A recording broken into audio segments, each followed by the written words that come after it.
Good afternoon, everyone. And I would first of all want to start with, to many of you, or to some of you, Happy New Year greetings and season's greetings to everyone else.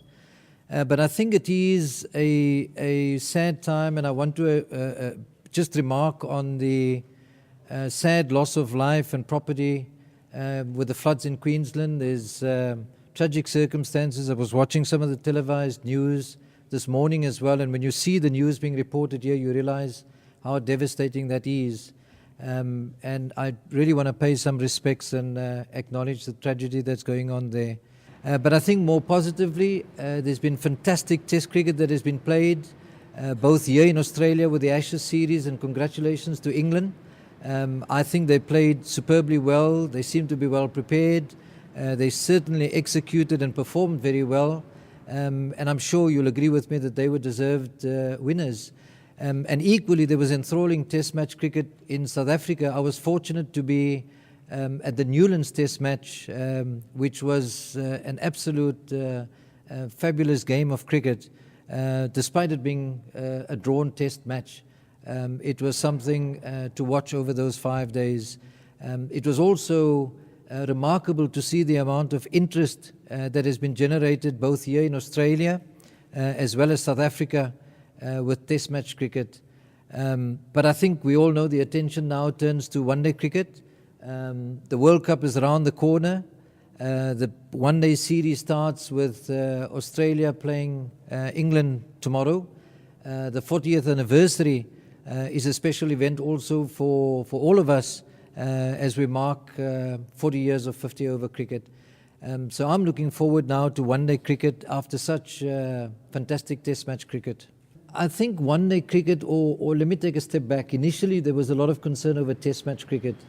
And we had gone out to suggest that if we get the context right, if there's a contest at hand, equally if the scheduling is properly done, we firmly believe that there are three viable formats at international level. I still firmly believe that. I think one-day cricket will show you through the course of the World Cup that it has a place. And if we get context and a contest going, you'll see the state of one-day cricket will be followed quite well. Haroon, the one-day game has seen a lot of changes over those 40 years. How long do you envisage the one-day game staying its current 50-over format, or could there be a move to 40 overs? Yeah, I think that's a crystal ball question, but personally I view 50-over cricket still quite healthy and some way to go. I think we talk about the tweaks that we need to do.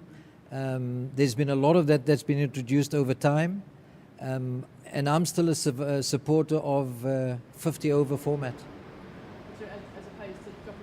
As opposed to reducing it, or even split innings for that matter. I still support, at international level, 50-over cricket. What have you made of the research that has gone on into split innings?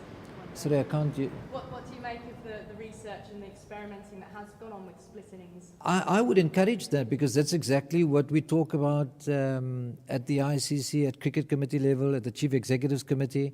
We encourage members, and some of them take a lead, because that's the way we'll innovate and continue to survive. Haroon, a slight change of subject. We saw the umpire review system work very well in the Ashes series.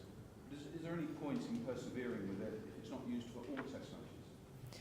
I think there will come a time when we will consider whether it's mandatory or not. I think at the moment it is clear that our position is to leave it to the host member in consultation with the visiting team.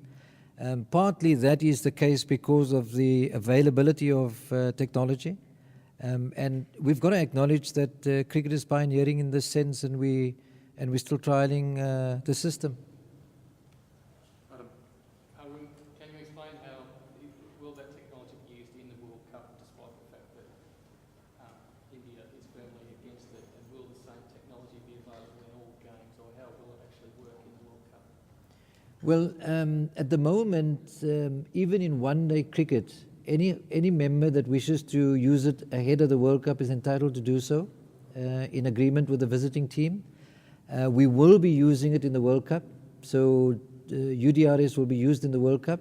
And post the World Cup, insofar as one-day cricket is concerned, we will consider that at the next cricket committee meeting. So is this series Australia England, or is this the first time it's used in ODI? In one-day cricket. Haroon, are you happy with security arrangements for the World Cup? I am, and the reason why I say that is I think we've matured a lot in terms of infrastructure, capacity, expertise, probably experience as well in terms of managing safety and security issues. You might recall that all of the full members have now got a security manager. The ICC has got a security manager.